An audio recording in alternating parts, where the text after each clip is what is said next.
Forces के बारे में पढ़ा था और टाइप्स ऑफ फोर्सेस में हमने 4 टाइप के फोर्सेस देखे थे, जिसमें से पहला था ग्रेविटेशनल फोर्स, दूसरा था हमारा इलेक्ट्रोड फोर्स और तीसरा क्या था मैग्नेटिक फोर्स और चौथा था हमारा फ्रिक्शनल फोर्स।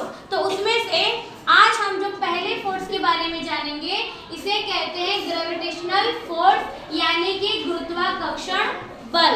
अब बच्चों इसमें अगर हम बात करें गुरुत्वाकर्षण बल क्या है तो पहले हम गुरुत्वाकर्षण को समझते हैं। तो देखो बच्चों, जैसे मान लो ये एक मेरे हाथ में चौक है छोटा सा और ये भी है, चौक के टुकड़े है ना, अगर इन दोनों को जो हम पास में लाएंगे इनके बीच में एक दूसरे को आकर्षण करने वाला जो बल उत्पन्न होता है या फिर इन दोनों के बीच में जो आकर्षण होता है उसे ही हम कहते हैं गुरुत्वाकर्षण। क्या कहते हैं? गुरुत्वाकर्षण। तो आप कहोगे दो कणों के बीच में पारस्परिक आकर्षण को कहते हैं गुरुत्वाकर्षण। क्या कहते हैं? गुरुत्वाकर्षण। अब वो जो आकर्षण में उत्पन्न बल होता है वही होता है गुरुत्वाकर्षण बल। जैसे कि गुरुत्वाकर्षण बल वह है जो वस्तुओं को पृथ्वी के केंद्र की ओर गिरने का कारण बनता है।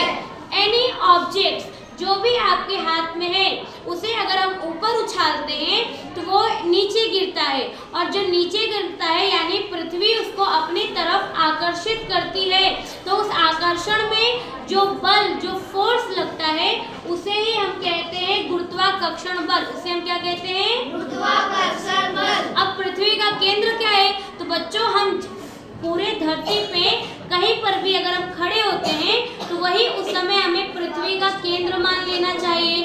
अब वहीं पे खड़े होकर अगर हम ऊपर की ओर इसको उछालते हैं तो वो वस्तु नीचे की ओर गिरती है, यानी सेंटर ऑफ द अर्थ उसको अपनी ओर डाउनवर्ड टुवर्ड क्या कर रही है? पुल इन कर रही है। तो वही है हमारे लिए ग्रेविटेशनल फोर्स। वो हमारे लिए क्या है? Gravitational force. तो इसलिए आप याद रखेंगे the force pulled in downward toward to the center of earth is called gravitational